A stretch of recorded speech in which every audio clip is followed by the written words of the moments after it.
What actually happens the moment a sensitive soul finally says no, not politely, not quietly, but with full moral clarity? Why does a single act of refusal, especially from someone gentle, introspective, and self-aware, provoke disproportionate hostility from groups, institutions, and even entire societies? And why does history show that when those who can see most clearly dare to speak the truth, they become the very first people a community tries to silence? This episode confronts a paradox at the center of Western philosophy. Plato warned that those least interested in power are the ones most fit to wield it, but the moment they step forward, the crowd turns against them. Today you'll see why the refusal of a single quiet individual can destabilize collective illusions, and why societies often punish the people they need the most. If you're someone who's ever felt the pressure to conform, or the cost of saying what others refuse to see, subscribe now, because this channel exists to decode the ancient psychological structures that govern your daily life, whether you're aware of them or not. To understand why saying no is so dangerous, we need to revisit a moment that Plato himself lived through, a moment that shaped every philosophical warning he ever gave. Athens, 399 BCE. The city is trembling after a catastrophic war, paranoid about internal enemies, and obsessed with preserving the illusion of unity. Into this atmosphere walks a man whose only weapon is his refusal to lie: Socrates. He wasn't charismatic in the traditional sense. He wasn't powerful, wealthy, or politically connected. He simply asked uncomfortable questions, questions that punctured the fragile stories the democratic majority needed to believe about itself. When the Athenian assembly ordered him to stop, he said no. When the jury told him to beg for mercy, he said no.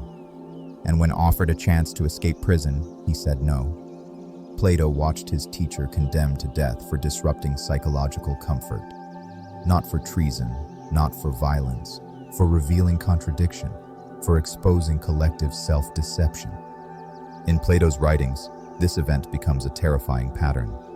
Sensitive, principled people destabilize groups, not because they intend to, but because truth destabilizes illusions, and groups attack what threatens their illusions.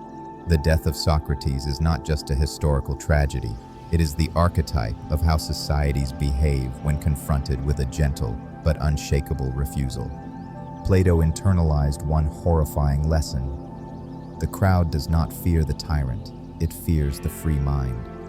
Why does a single act of principled refusal trigger so much collective anxiety? Because it interrupts the psychological glue that holds groups together. Plato didn't use modern terminology, but cognitive psychology gives us precise language. The mechanism is a fusion of collective dissonance, identity protection, and narrative cohesion. Groups become stable only when they share a story about themselves, about outsiders, about what is sacred. A sensitive soul who says no destabilizes that story. Their refusal signals, this narrative is incomplete, inconsistent, or dishonest. That is intolerable. Why? Because individuals can reinterpret reality, but groups cannot. Groups maintain coherence by suppressing contradictory information. This is why collective delusion persists across time. It's not a flaw, it's a survival strategy. Plato saw that the average person isn't hostile to truth in private. The hostility emerges only when truth threatens group belonging, because belonging is older, deeper, and evolutionarily stronger than accuracy. So when a thoughtful individual introduces dissonance, the group interprets it as an attack. Suddenly, the truth teller becomes a threat to identity, unity, and story. This is the philosophical mechanism. Sensitivity detects truth. Truth creates dissonance. Dissonance threatens identity. Identity retaliates. And the retaliation often falls hardest on those least prepared for it: the introspects, the moralists, the gentle challengers. This mechanism didn't vanish with ancient Athens.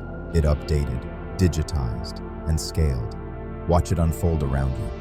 A young employee says no to an unethical internal process. Within weeks, subtle isolation begins. Fewer meetings, fewer opportunities, a growing sense of being difficult. The refusal threatens the company's narrative of integrity. A student questions a rigid ideological doctrine in a university seminar. Silence follows. The classmates shift in their seats. The professor becomes defensive. The room is suddenly more loyal to consensus than to inquiry. In online communities, the moment someone pushes back against tribal narratives, they're flooded with coordinated hostility. Not because the tribe is evil, but because dissent fractures the illusion of unanimity that makes the group feel safe. In political discourse, the moderate voice, the one pointing out contradictions on both sides, is attacked by both extremes. Extremism thrives on simplified stories. Nuanced truth destroys the fuel it feeds on. Even in families, when the quietest member finally says no to being the emotional caretaker, the entire system destabilizes. Roles collapse, patterns unravel. The refusal reveals deeper dysfunction. Plato would look at our world and say nothing has changed. Technology simply made ancient pathology instantaneous. Every age punishes those who refuse to play along. To understand the deeper structure, we must return to Plato's most dangerous metaphor, the allegory of the cave. Prisoners sit chained, watching shadows on a wall. The shadows are not real, but they provide coherence, shared meaning, predictable order. One prisoner escapes. He sees the real world. He returns to share the truth, and the others try to kill him. Plato wasn't describing ignorance. He was describing collective identity maintenance. Now map the elements.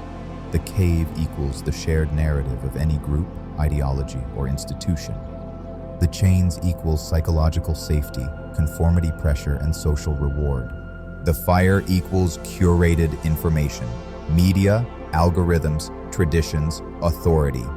The shadows equals simplified beliefs that make the world feel stable. The escaped prisoner equals the sensitive soul who perceives contradictions. The violence equals not literal murder today, but reputational attack, exclusion, dismissal, mislabeling. The cave dwellers defend the shadows because the shadows defend their identity. Here is Plato's dangerous truth. People do not reject truth because it is false. They reject it because it is disruptive. And the more sensitive, honest, and perceptive you are, the more disruptive your presence becomes. Your no is not interpreted as a boundary. It is interpreted as an existential threat to the cave. When societies suppress their sensitive truth-tellers, predictable collapse patterns emerge. Plato diagnosed them with the precision of a physician. First comes narrative rigidity. Groups cling to stories even when reality contradicts them. They double down, enforcing loyalty tests. Then comes epistemic decay. Facts, nuance, or dissent become unwelcome. Institutions rely on emotional cohesion instead of rational evaluation. Next comes moral fragmentation. Individuals detach from personal conscience and adopt collective morality. Whatever the tribe endorses becomes good. Whatever disturbs the tribe becomes evil. After that comes authoritarian drift. Not necessarily through a dictator, but through social policing. Everyone watches everyone else, ensuring compliance. Finally comes systemic failure. Rigid ideologies meet complex realities and snap. Societies collapse not from attack, but from internal blindness. Plato predicted these stages in his analysis of declining constitutions: timocracy, oligarchy, democracy, tyranny. Not as political labels, but as psychological cycles. And the tragedy is this: every stage is accelerated when sensitive individuals silence themselves to keep the peace. When the gentle stop speaking, the system loses its diagnostic capacity. The crowd may hate the truth teller, but it dies without them. So what can the individual do? Plato never romanticized isolation. He understood that withdrawing entirely leaves the world to those most hungry for power. The answer is not escape from society, but escape from illusion. The first counter-practice is epistemic independence, the willingness to think without permission. This requires cognitive discipline, slow reasoning, self-interrogation, and detachment from group narratives. The second is moral clarity, deciding what principles are non-negotiable, even when inconvenient. Your no becomes meaningful only when it's grounded in something deeper than emotion.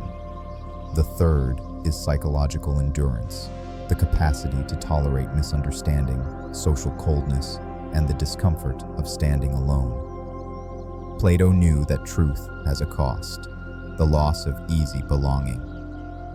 And the fourth is what modern psychology calls internal locus of evaluation, gauging your worth from your own standards, not external approval.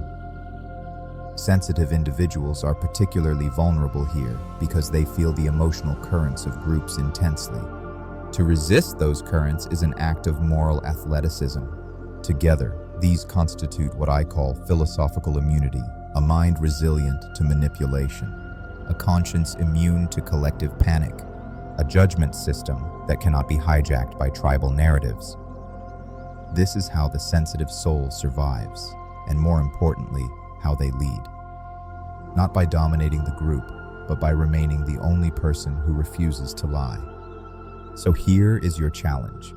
Where, in your own life, have you been keeping silent to preserve someone else's illusion? Which shadows on the wall are you still pretending to believe so you don't disturb the group? And what would happen, honestly, if you finally said no? Plato's dangerous truth is this: the world changes only when the most perceptive individuals stop protecting everyone else's comfort. If you want more content that challenges inherited assumptions and gives you the psychological tools to stand alone when necessary, subscribe and join the growing circle of people who refuse to live in the cave.